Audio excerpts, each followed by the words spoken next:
Dr. Kang worked in the quiet lab of the spaceship. The large windows showed Earth below them, blue and green and beautiful. No one on that planet knew they were being watched. Dr. Kang had been studying humans for 3 months now. The Galactic Confederation sent their ship to check many planets, and Earth wasn't even supposed to be special. The lab was cool and filled with soft beeping sounds from machines. Dr. Kang had 6 fingers on each hand, skin that looked like pale blue marble, and eyes that could see things humans couldn't.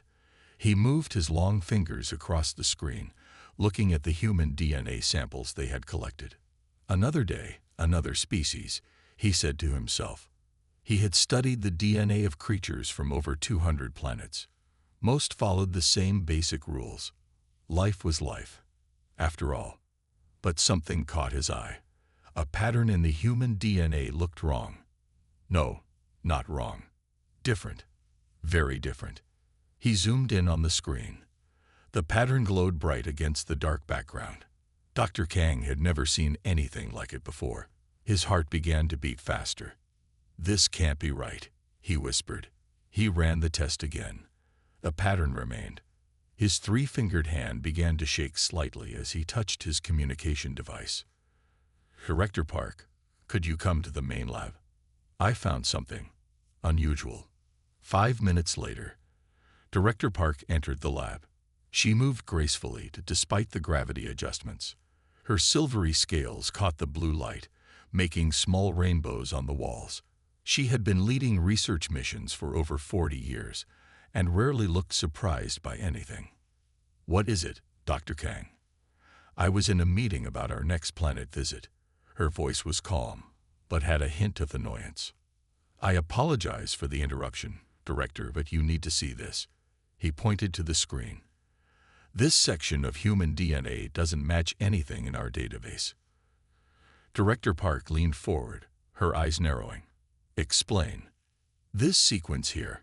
He pointed to the glowing pattern. "It appears to be connected to cell repair, but it's like nothing I've ever seen.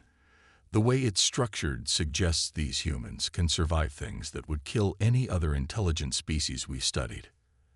"That's impossible," Director Park said. "Run the analysis again, with a different sample." Dr. Kang nodded and took a new sample from their collection. They had gathered human DNA from discarded items on Earth, hair from brushes, skin cells from clothing, even saliva from drinking containers. The Confederation's rules were strict. Observe only, never interact. The machine hummed as it processed the new sample. Dr. Kang and Director Park waited in silence. The screen lit up with results. The same pattern glowed back at them. "It's in all of them," Dr. Kang said. "Every human sample shows this sequence." Director Park's scales flattened against her neck, a sign of stress in her species. "Show me what it does." Dr. Kang tapped on the screen, bringing up simulation models. "Based on our analysis, this gene complex allows humans to recover from injuries that would be fatal to other species. They can survive radiation levels that would kill a Zentari. They can heal from wounds that would end oblivion. Their cells actually get stronger after certain types of damage." "That's not possible," Director Park said, but her voice lacked conviction. "Look at this," Dr. Kang said. He pulled up data about Earth. Their planet has extreme temperature variations. Parts of it freeze while others burn.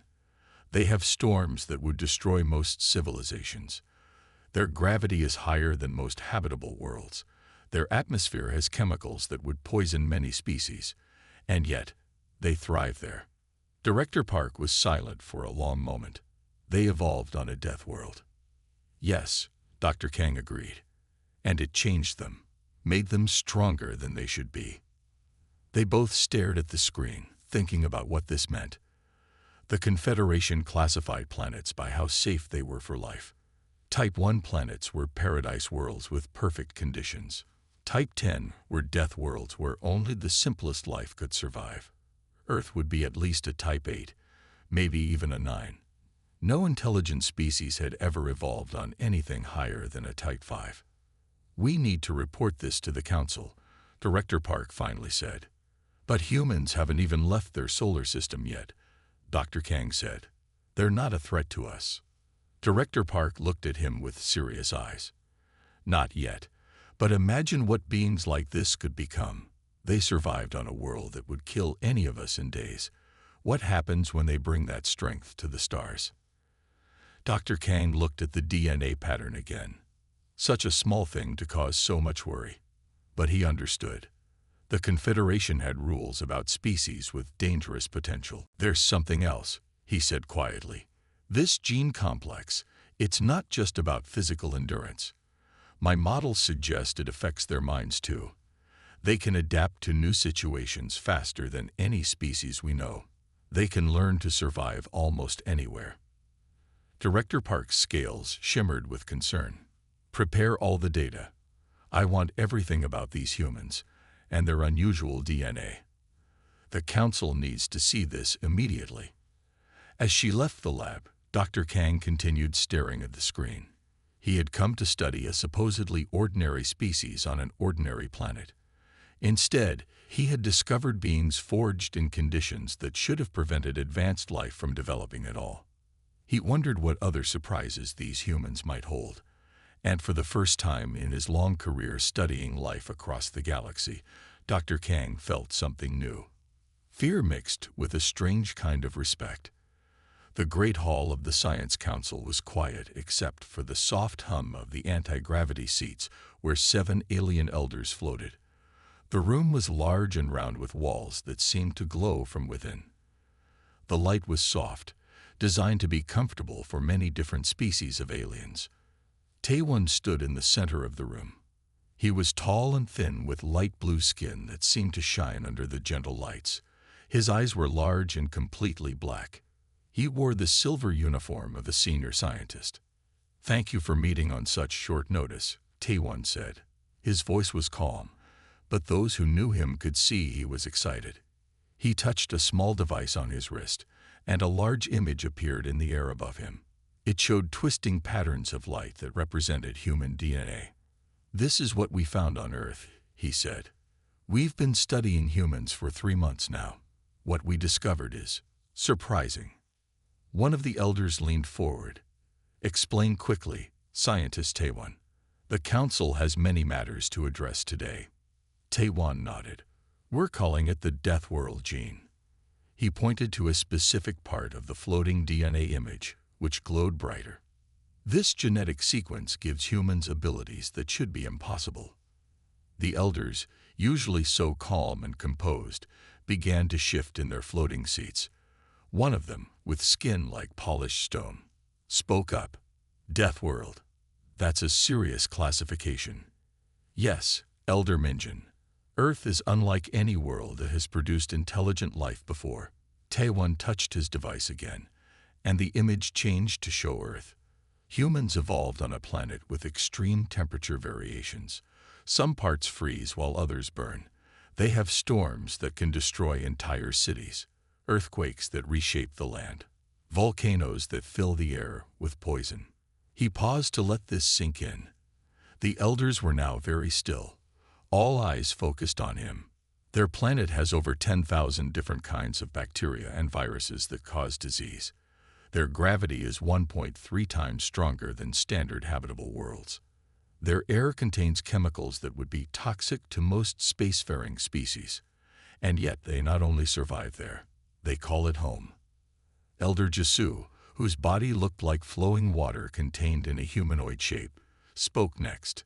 "Many planets have harsh conditions in some areas. Species adapt to their specific regions." Taewon nodded. "Yes, Elder, but humans live everywhere on their planet.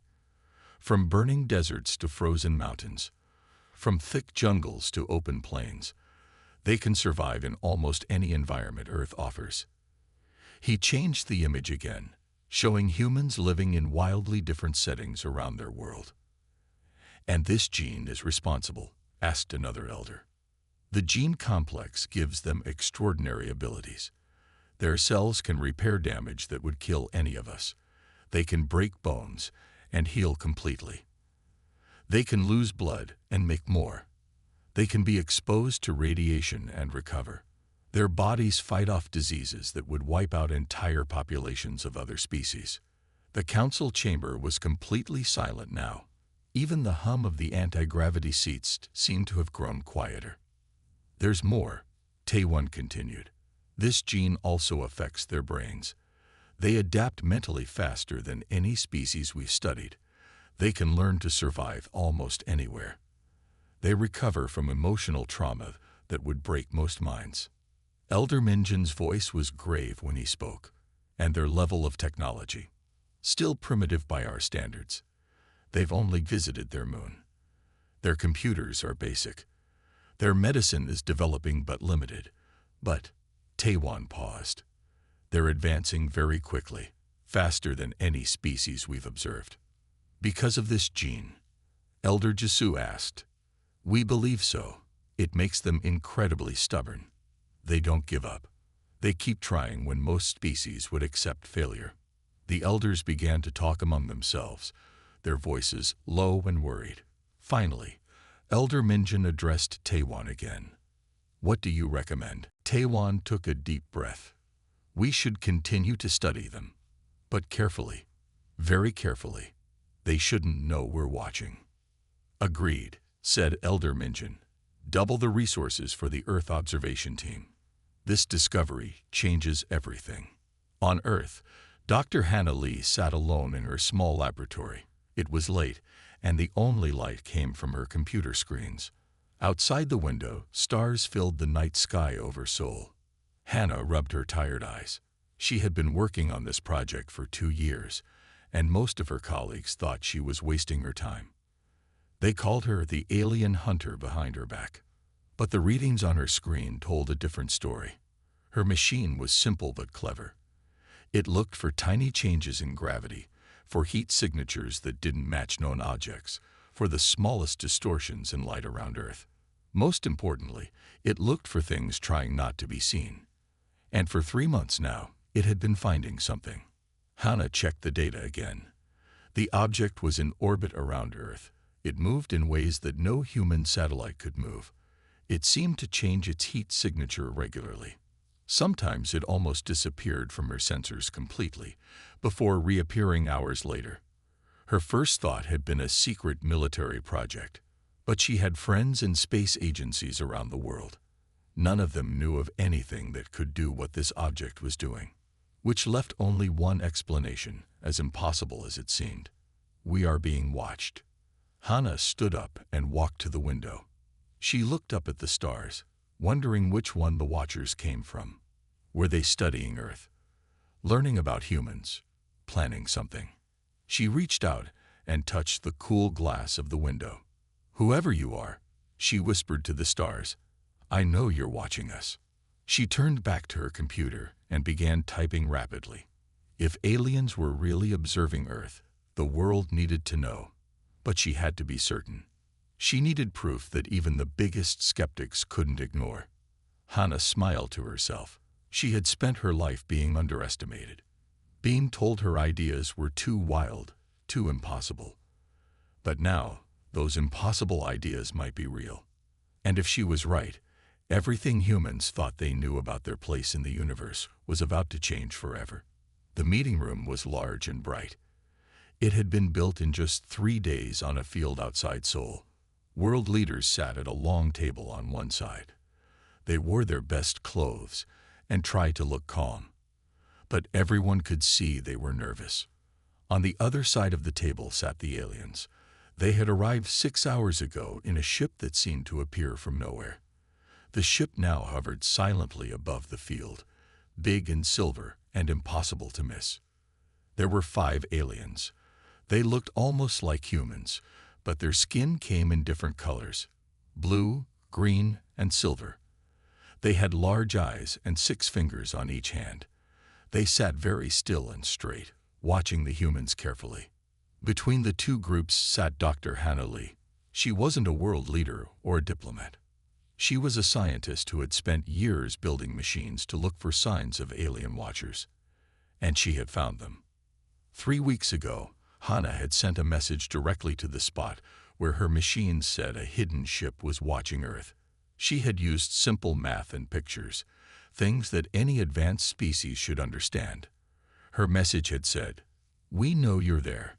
We want to talk." Now here they were, face to face with beings from another world. Ambassador Junho stood up.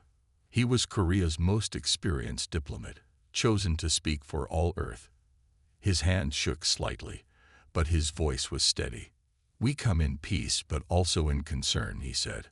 A small device on the table translated his words into sounds the aliens could understand. It had been given to them by the aliens when they arrived. The alien in the middle stood up too. He was taller than the others, with skin that looked like polished blue stone. "I am called Minho," he said. The translator turned his strange sounds into clear Korean. "I speak for the Galactic Confederation, a group of 500 intelligent species who share the stars in peace." The room was completely silent. 500 species. Humans had just learned they weren't alone. And now they learned they were very, very late to join the galactic community. "We have been studying your world for some time," Minho continued. "We watch many worlds. It is our way to learn about new species before we make contact." Ambassador Junho nodded. "We understand the need for caution. But why reveal yourselves now? Our technology is far behind yours. We have barely reached our own moon." Minho's large eyes blinked slowly. "We revealed ourselves because you found us, which is impressive, but also because we needed to understand something important about humans." His voice changed, becoming more serious. "Your species terrifies us." A murmur ran through the human side of the table. The President of the United States leaned forward. "Terrifies you? But you just said we're far behind you technologically." "Technology is not what concerns us," Minho said. "It is what you are. You live on what we classify as a death world." Hana couldn't stay quiet any longer. She stepped forward, ignoring the looks from the world leaders. "I don't understand. We're barely spacefaring. How could we possibly threaten you?" Minho looked at her with something like respect. "You are Dr. Hana Lee, the one who found us. It is fitting you should ask this question." He touched a device on his wrist, and suddenly the air above the table filled with images. "Allow us a demonstration," he said. The images showed different places across Earth. A snowy mountain, a hot desert, a thick jungle, a deep ocean. "These environments on your world would kill most intelligent species in the galaxy," Minho explained. "The gravity on Earth is 30% stronger than most life-bearing worlds. Your air contains oxygen at levels toxic to many species. Your temperature ranges are extreme." He pointed to the image of people camping in a forest. "What you call camping for fun would be a lethal expedition for most galactic citizens." The room was silent again as everyone tried to understand what this meant. "Show them more," said one of the other aliens, speaking for the first time. She had silver skin that seemed to glow slightly. Minho nodded and changed the images. Now they showed humans doing everyday things. A woman lifting heavy boxes, a man running a marathon, a child falling off a bike, and getting back up with just a scraped knee. "Your bodies can withstand forces that would break our bones," Minho said. "You can lose blood and survive. You can be injured and heal completely. You live with thousands of bacteria and viruses in your bodies all the time." He paused, looking around the room. "And perhaps most impressive, you can eat almost anything. Most species can eat only a very specific diet. Humans can eat plants, animals, fungi, even substances that should be poisonous." Ambassador Junho looked confused. "These are just normal human abilities." "No," Minho said firmly. "They are not normal in the galaxy. They are extraordinary." To prove his point, he touched his device again. New images appeared, showing alien worlds. Beautiful places with soft colors and gentle landscapes. "These are the home worlds of the Confederation's founding species," he explained. "Gentle places with stable temperatures, low gravity, filtered light, and few natural dangers." Hana began to understand. "You evolved in safe places," she said. "We evolved in a dangerous one." "Yes," Minho said, looking at her. And it changed you. Made you stronger than you should be. Your scientists have a theory called evolution. Hannah nodded. It is correct. And Earth's harsh conditions forced your evolution in directions we have never seen before. Your bodies and minds are built to survive almost anything. The president of Russia spoke up. Are you saying humans are superior? Minho shook his head. Not superior. Different. Specialized. You are adapted for survival in ways that seem impossible to us. We have other adaptations you lack. Is that why you're afraid of us? Hannah asked quietly. Minho looked at her for a long moment before answering. We are cautious. Your history shows that you can be violent. And a violent species with your physical capabilities could be dangerous. Ambassador Juno stepped forward again. We understand your concern. But humans have grown beyond our violent past. We seek peace now, both on Earth and beyond. We hope that is true, Minho said, because the galaxy has never encountered a species like yours before. You could bring great benefits to the Confederation with your unique abilities, or great destruction. He looked around the room at all the human faces watching him. That is why we are here today, to begin to know each other, to understand if humans and the Confederation can exist together in peace. Ambassador Juno extended his hand, then realized the alien might not understand the gesture. He lowered it awkwardly. We have much to learn from each other, he said. Minho surprised everyone by extending his six-fingered hand in return.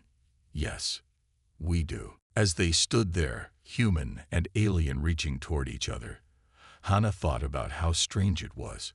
Humans had always wondered if they were alone in the universe. Now they knew they weren't alone, but they were definitely unique. Ju stood very still as he watched through the large glass window. On the other side, his friend Hannah and 5 other humans were being tested by the aliens. The room Ju was in was cold and filled with strange equipment. Alien scientists moved around him, their skin colors ranging from deep blue to shimmering silver. They barely noticed him as they looked at screens and talked in their own language. It had been 2 months since the aliens first showed themselves to Earth. They called themselves the Confederation, a group of many alien species who shared the galaxy. Some alien groups wanted to welcome humans. Others feared them. This test was supposed to help them decide what to do. Hannah had volunteered right away. We need to show them we can be trusted, she had told Ju. The best way is to help them understand us. Now Ju wasn't so sure this was a good idea. The tests had started simple. The humans ran on treadmills, lifted weights, and solved puzzles. But each day, the tests got harder. Today, the 6 humans sat in separate clear rooms. Each room had different conditions. Ju could see Hannah in the 3rd room. She looked tired but determined. A tall alien with green skin stood next to Ju. His name was Do-Yun, and he was in charge of the tests. What are you doing to them today? Ju asked, trying to keep his voice calm. Do-Yun's large eyes blinked slowly. We are creating conditions that exist on different planets. We want to see how humans respond. Are they safe? Ju asked. Do-Yun didn't answer right away. They are, within acceptable risk parameters. Ju didn't like that answer, but he couldn't do anything about it. He wasn't a scientist or a diplomat. He was only here because Hannah had asked for someone she trusted to watch the tests. On a large screen, Ju could see numbers and graphs for each test room. He couldn't understand most of it, but he could see that the conditions were becoming extreme. In one room, the gravity was now 3 times stronger than Earth's. The human inside, a strong man named Sunwoo, was on his hands and knees, struggling to move. In another room, the temperature had dropped to well below freezing. Yuna, a mountain climber, was shivering but still conscious. In Hannah's room, invisible radiation filled the air, levels that the aliens had said would kill most species in the Confederation. You're hurting them, Ju said, his hands forming fists. No, Do-Yun said. That is what is so interesting. We are not hurting them. At least not permanently. Look. He pointed to another screen that showed the human's body signs. Heart rate, brain activity, cell damage and repair. Despite the extreme conditions, their bodies were fighting back, adapting. In the high-gravity room, Sunwoo's muscles were already starting to work differently, finding new ways to move. In the freezing room, Yuna's body had slowed her heart rate and was focusing heat on her vital organs. And in Hannah's room, her cells were repairing radiation damage almost as fast as it happened. Impossible, whispered a blue-skinned alien scientist as she looked at the readings. No species should be able to adapt this quickly. Jiwoo felt a mix of pride and fear. The humans were proving how strong they were, but he could see the way the aliens were looking at the results. Some with wonder, some with fear. We need to increase the stress levels, said another alien scientist. Push them further. I agree, Do-Hyun said. We need to know their limits. No, Jiwoo shouted. You can't. But the aliens ignored him. They adjusted the controls, and Jiwoo watched in horror as the conditions in each room became even more extreme. The gravity crushed Sunwoo to the floor. The temperature in Yuna's room dropped even further. And the radiation in Hannah's room doubled. Jiwoo tried to reach the controls, but two aliens held him back. Stop this, he yelled. You'll kill them. We need to know, Do-Hyun said calmly. The Confederation must understand what humans are capable of. Suddenly, the main door to the control room slid open. A new alien entered, taller than the others, with skin that seemed to shift colors like an opal. Everyone in the room immediately stood straighter. What is happening here? The new alien demanded. I was not informed of these tests. Ethics Officer Hyun, Do-Hyun said, his voice less confident now. We are conducting necessary research on human adaptability. Hyun walked to the screens, his color changing to a deep red as he saw the conditions the humans were enduring. Stop this immediately, he commanded. This is barbaric. But the data, Do-Hyun started, is not worth the risk to these beings, Hyun said firmly. The High Council did not approve these extreme measures. The other aliens quickly adjusted the controls, returning all test rooms to normal conditions. Medical teams rushed in to help the human volunteers. Jiwoo ran to the door leading to the test rooms, but Hyun stopped him with a gentle hand on his shoulder. They will be cared for, Hyun said. Our medical technology is advanced. They will suffer no lasting harm. You had no right, Jiwoo said, his voice shaking with anger. You are correct, Hyun said, surprising Jiwoo. Some in our Confederation fear what humans represent. They authorized these tests without proper approval. I came as soon as I learned of it. Jiwoo watched through the window as Hana was helped to a sitting position by alien medical staff. She looked exhausted but alive. She saw Jiwoo and gave him a small, tired smile. But the damage is done, Do-Hyun said, looking at the data screens. The results are clear. Humans can survive conditions that would kill any member of the Confederation. They adapt at speeds we thought impossible. Hyun looked at the data too, his color changing to a deep blue. Yes, the damage is indeed done. He turned to look at Jiwoo. We now have proof of what we suspected. Humans are categorically different from any species we have encountered. On the main screen, new words appeared. Sol 3, classification, Deathworld, indigenous species, high survival capacity. What does that mean for Earth? Jiwoo asked. For humans? Hyun's colors shifted to a gentle purple. It means the Confederation has a difficult decision to make. Some will see humans as too dangerous to include in our community. Others will see your remarkable abilities as valuable. Through the window, Jiwoo watched as Hana stood up on her own. The other humans were recovering too, faster than the aliens seemed to expect. Even after these terrible tests, their bodies were healing. Look at them, Hyun said softly. Within hours, they will show almost no signs of what they endured. If our people were exposed to such conditions, We would die or be permanently damaged. We're not monsters, Ju said. We're just humans. Yes, Hyun said. And that is what makes you so remarkable. And so frightening to some. He turned to the other aliens in the room. Send all data to the High Council, and prepare for a full ethics review of everyone involved in this unauthorized testing. As the aliens hurried to obey, Ju went to the door. This time, no one stopped him. He ran to Hannah's side and helped her walk out of the test room. Did we pass? Hannah asked weakly. Ju looked back at the aliens watching them with a mixture of awe and fear. I think we did, he said, but I'm not sure if that's a good thing. The Great Hall of the Galactic Assembly was bigger than anything Hannah had ever seen. The ceiling was so high it seemed to disappear into darkness.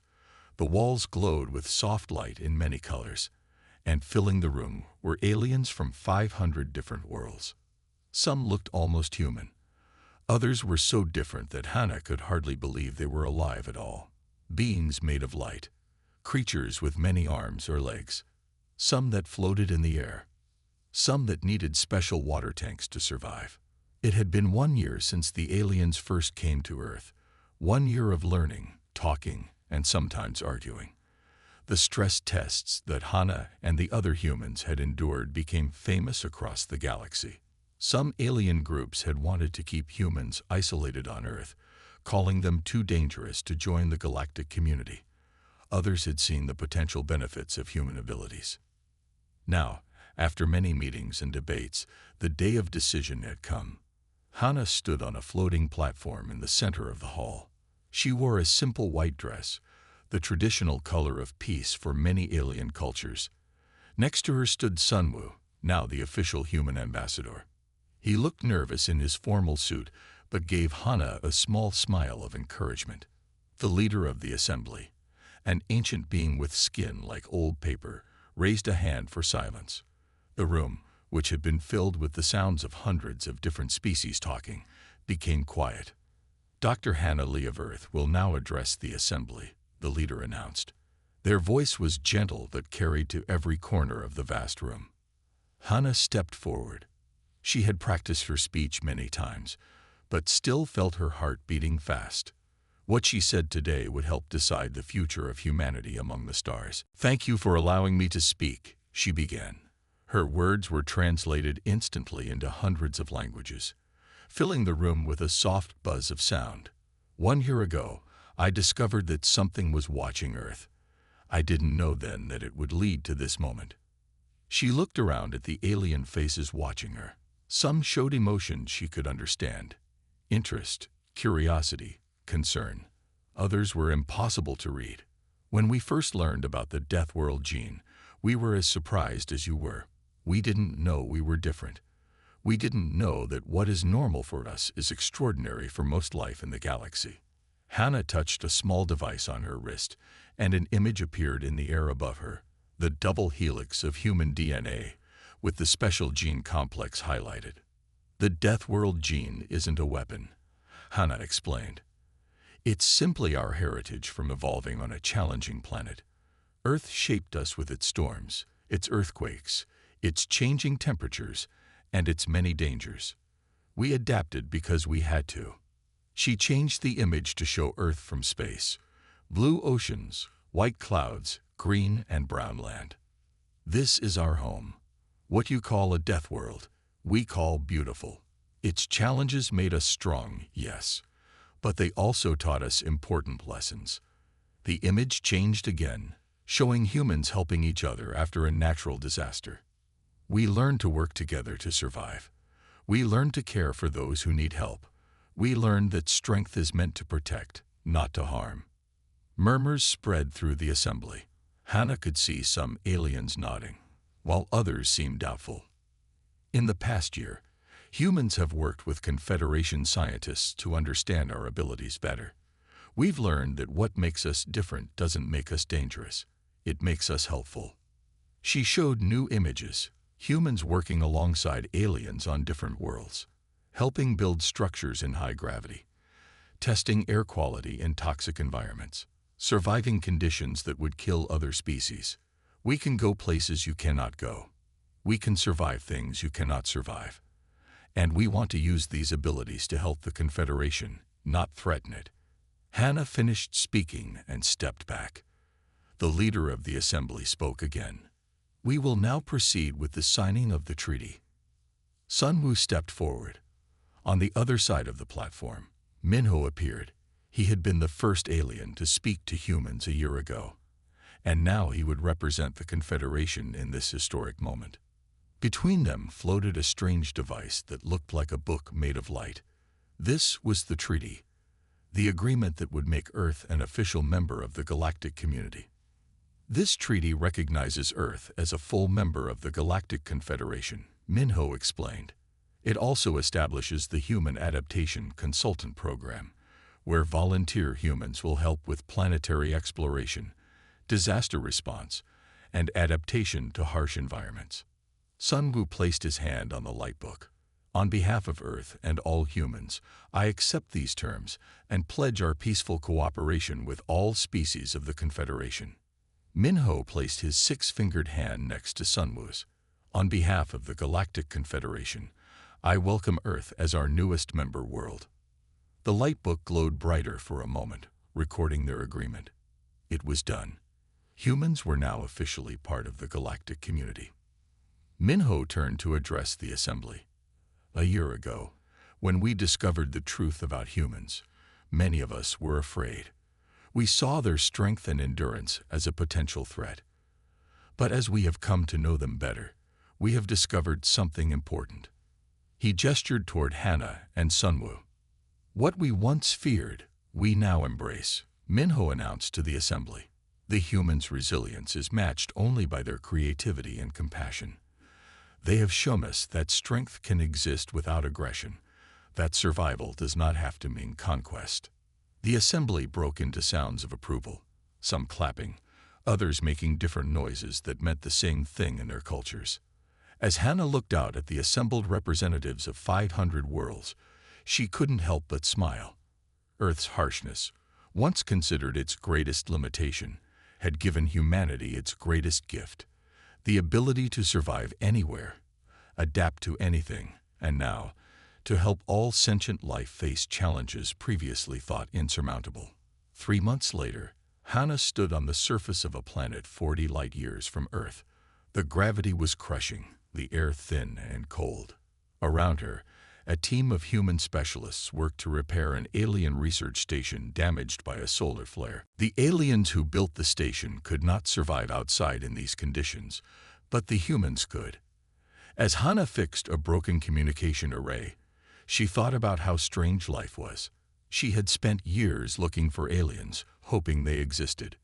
Now she worked with them every day, helping them because of the very things that made humans different. An alien voice spoke through her helmet. Dr. Lee, your team has saved our station and our research. We cannot thank you enough. Hannah smiled as she connected the last wire. No thanks needed. This is what neighbors do. They help each other. She looked up at the alien sun, so different from Earth's, and felt at home under its light. Humans had a place in the galaxy now. Not as conquerors, but as helpers. Not feared for their strength, but valued for it. The end.